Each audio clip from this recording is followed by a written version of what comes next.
বিসমিল্লাহির রহমানির রহিম। আল্লাহ রহমান রহিম। আল্লাহ আমাদেরকে সৃষ্টি করেছেন। আল্লাহ এই সারা জাহান পৃথিবী 18,000 মখলুকাত সৃষ্টি করেছেন। তার ভিতরে আমরা মানব জাতি শ্রেষ্ঠ। আল্লাহ মানব জাতি সৃষ্টি করেছেন খুব আদর যত্ন করে, মায়া মহব্বত করে। উনি পছন্দ মতো, ওনার পছন্দ মতো উনি সৃষ্টি করেছেন। আমরা সেই মানুষ কি করি, কিভাবে চলি, আমাদের কি করা উচিত, আল্লাহ কি বলছেন, আল্লাহর কোরআন কি বলছেন, আমার নবী কি বলছেন, আমরা কি সেগুলো বুঝি? আজকে আমরা সেগুলো ভুলে গিয়া, মা বাবার কথা ভুলে গিয়া, প্রতিবেশীর কথা ভুলে গিয়া, নিজের মান সম্মানের কথা ভুলে গিয়া আমরা উন্মাদ হয়ে গেছি। গাট্টি গাট্টি টেকা এখন দেখি বাংলাদেশে অভিযানে পুলিশ, র্যাব, আর্মিরা গাট্টি গাট্টি বস্তা বস্তা টেকা পায় কোথায়? মানুষের বাসায় কী সব ঘটতেছে। একজন এক পার্টি আরেক পার্টিকে মারতেছে, আরেক পার্টি আরেক পার্টিকে মারতেছে। এরা বলতেছে নির্বাচন হবে, আরেকজন বলতেছে নির্বাচন হইতে দেবো না। এই যে ব্যাপারগুলো ঘটতেছে কেন? আজকে কি একজন এমন ব্যক্তি বাংলাদেশে নাই যে শক্ত হাতে এগুলো দমন করবে, শাসন করবে? দেশ তো শেষ হয়ে যাচ্ছে। আমি একজন মুক্তিযোদ্ধা হিসেবে হতাশ যে আমরা মুক্তিযুদ্ধ করে দেশ দিলাম আপনাদের, আপনারা এগুলো কি করতেছেন, কেন করতেছেন? আমাদের দেশের কেন এরকম অবস্থা হচ্ছে? আমাদের দেশের উন্নত হবে, স্বাধীন হয়ে গেছে 50-55 বছর হয়ে যাচ্ছে, অথচ আমাদের দেশের উন্নয়নের যে একটা খাতায় চলে গিয়েছিল, মোটামুটি একটা জায়গায় গিয়েছিল, সেটার দাপ্পা দিয়া বাড়ি মেয়েরা শেষ করে দিয়া এখন আমাদেরকে ভিখারি রাস্তায় নামানো হচ্ছে। আমাদের লোকজনের কর্ম নাই, মিল ভিক্টরি বন্ধ হয়ে যাচ্ছে, কর্ম হচ্ছে না, ঠিকমতো কাজ হচ্ছে না, মানুষের অভাব অনাটন ধরতেছে। আপনারা এগুলো থুইয়া পাড়াপাড়ি মারামারি করতেছেন। মানুষের কথা ভাবেন, মানুষ কিভাবে ভালো থাকবে? আপনাদের কাছে অনুরোধ, আমরা মুক্তিযোদ্ধারা, আমরা এখন বয়স্ক লোক, আমাদের কোনো, আমরা নেতাও না, শিক্ষিত না, আমরা কিছু বুঝি না। আর আমরা আপনাদেরকে কিছু করতেও পারবো না, কেন আপনাদের শক্তি, আপনারা যুবক, আপনারা দেশ চালাবেন, কথা বলবেন, আমরা এটা আশা করি। কিন্তু যেগুলো করতেছেন এগুলো আশা করি না। আপনাদের থেকে ভালো কিছু আমরা আশা করি, প্রত্যাশা করি যে আপনারা ভালোবাসবেন, দেশকে ভালোবাসবেন, মানুষকে ভালোবাসবেন, মানুষকে ভালোবেসে মানুষের কাজ করবেন, মানবতার সহিত কাজ করবেন। আপনাদের কাছে আমার এই একজন মুক্তিযোদ্ধা হিসেবে আপনাদের কাছে এইটাই আমি প্রত্যাশা করি। যাই হোক, আমি যে একজন মুক্তিযোদ্ধা, ট্রেনিংয়ে, মুক্তিযুদ্ধের সময় যখন ট্রেনিং করছি, কত কষ্টের ব্যাপার, যুদ্ধ কী কষ্টের ব্যাপার ছিল, এই নিয়ে যে আলোচনাগুলো করি, বা আমার ছোটোর সময় থেকে জন্মে থেকে যে দুঃখ কষ্ট করে সুখ করে মানুষ হয়েছি, তারপরেও আমি নিজেকে আলহামদুলিল্লাহ বলি। মনে করেন আমার গাড়ি নাই, বাড়ি নাই, কোটি টাকা নাই, লাখ টাকাও নাই, আল্লাহ কিন্তু আমার ভালো লাগছে। আপনারা যেগুলো করতেছেন, আপনার কাছে আল্লাহ আমার অনেক ভালো লাগছে। কেন? আমি সারাদিনে একবার খেলেও আলহামদুলিল্লাহ বলি, আল্লাহ তুমি আমাকে ভালো লাগছো। আপনারা কেন এগুলো করেন? আপনাদের কাছে দোয়াই আল্লাহর, আপনারা এগুলো বন্ধ করেন। দেশটারে শেষ করেন না, দেশটারে ধ্বংস করেন না, জাতিকে শেষ করে দিচ্ছেন। কাজেই আপনারা ভালো কিছু করেন, এই প্রত্যাশা করবো আমি। যাই হোক, আমি এখন সেই যে মুক্তিযুদ্ধের সময় আমার যে গল্পগুলো বলি, কেন আমার মনের কথাগুলো বলি, কিছু মনে করবেন না। আমি মনের কথা বলার কারণ হইল, আমার জীবনে আমি কি করছি এটা যদি কেউ শুনে, আমার মনে হয় অনেক মানুষ আমার থেকে শিক্ষা নেবে, আমার জীবন থেকে শিক্ষা নেবে যে পৃথিবীতে মানে বাড়তি চাহিদার দরকার নাই, কাউরে মাইরা টাকার দরকার নাই, সম্পদের দরকার নাই। হ্যাঁ, আলহামদুলিল্লাহর ভিতরে অনেক শান্তি। যা পাই তাই পাই যদি খুশি থাকি, সবার সাথে ভালো ব্যবহার করি, সেটাই আল্লাহ পছন্দ করেন। এই কথাগুলোই আমি আপনাদেরকে বোঝানোর জন্য আমার এই ইউটিউবে কথাবার্তা বলি।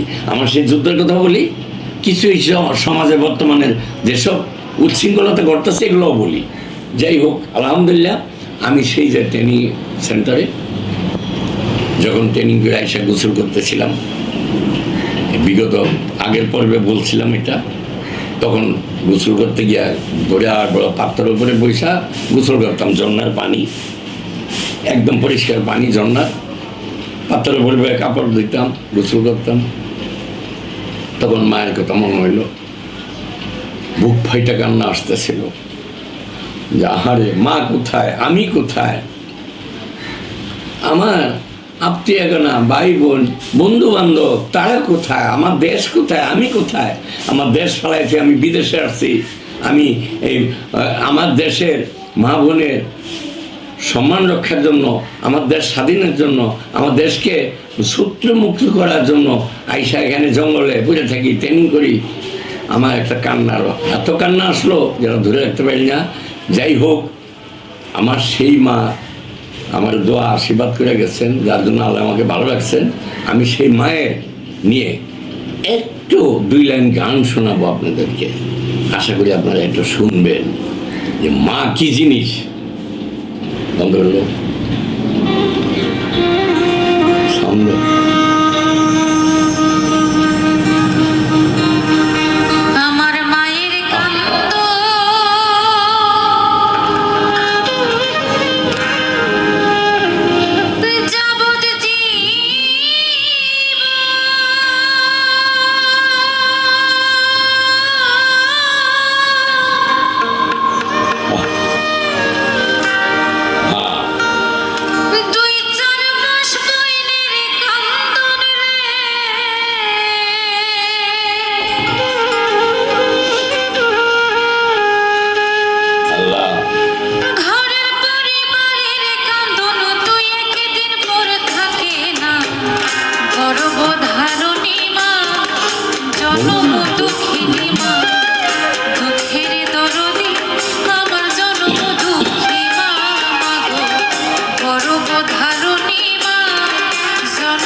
শুধু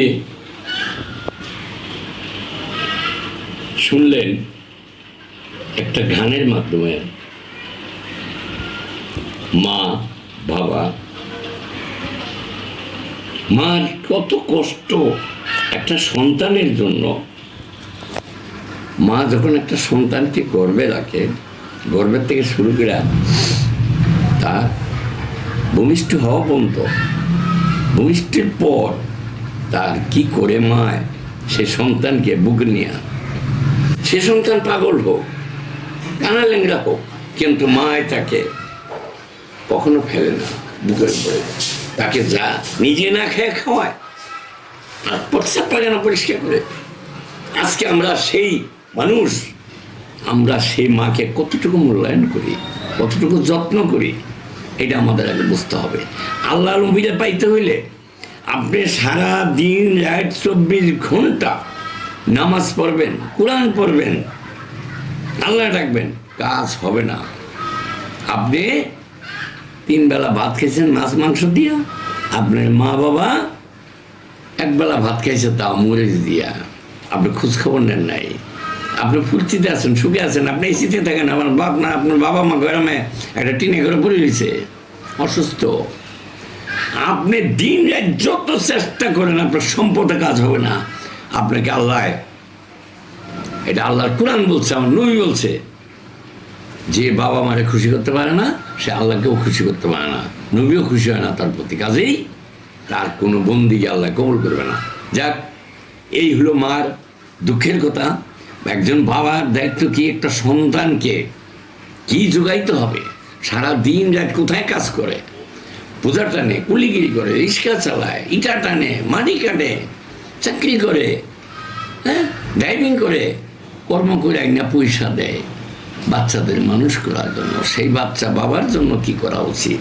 বাবা যখন বয়স্ক হয়, মা বয়স্ক হয়, তাদেরকে খেদমত করা উচিত না করে তাদেরকে ঘৃণা করা, হিংসা করা, দুজকে যাওয়া, অর্থাৎ নিজেরা দুজকে যাওয়া, দুজকের খড়ি হয়ে যায় সেসব সন্তান।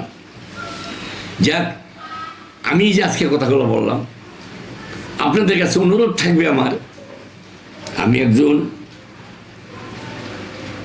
স্বশিক্ষিত লোক, কোনো লেখাপড়া জানি না, কিন্তু আমার মা আমাকে আল্লাহর কাছে প্রার্থনা করতে করতে, স্বয়ং আল্লাহ রহমান রহিম আর মা আমার যে শিক্ষাটা দিছে, সেই শিক্ষায় শিক্ষিত হয়ে আপনাদেরকে সামনে কথা বলি। তাহলে আপনারাও আমার মতো এরকম মায়ের দোয়া নেন, বাবার দোয়া নেন, ইনশাল্লাহ আপনারাও দেখবেন আপনাদের রাস্তা খুলে দেবে, আপনারা কাজ পাবেন, চাকরি পাবেন, শান্তিতে থাকতে পারবেন, সারাদিনে একবার ভাত খেলেও আত্মার শান্তি পাবেন। আলহামদুলিল্লাহ বলবেন খালি, আর কিচ্ছু না। যাই হোক, শুধু আমি সেই যেতে নিয়ে যেখানে বসে কান্নাকাটি করতেছিলাম, সেই কান্নার আমি হৃদয় ভাঙা যে কান্না আমার ছিল, সেই কান্নার বিনিময় যে গানটি যে শোনাইলাম মায়ের, এইটা মনে রাখবেন, বাবা আর মার খেদমত করবেন, এই বলেই আজকে আমি আমার এই পর্বটার থেকে, আপনাদের থেকে আপনাকে সালাম দিয়ে আপনাদেরকে আমি আমার এই ইউটিউবটা, এই এফএফ নুরুল ইসলাম গেল্লা ইউটিউব আপনি শেয়ার দিবেন, লাইভ দিবেন, সার্কেল দিবেন, এই অনুরোধ করে আমি আজকের এই পর্বের থেকে বিদায় নিলাম। এরপরের পর্বে আবার আপনাদের সাথে ইনশাআল্লাহ আমার দেখা হবে, কথা হবে। আশা করি আপনারা মনোযোগী হয়ে শুনবেন, এই আশাবাদ ব্যক্ত করি। আসসালামু আলাইকুম।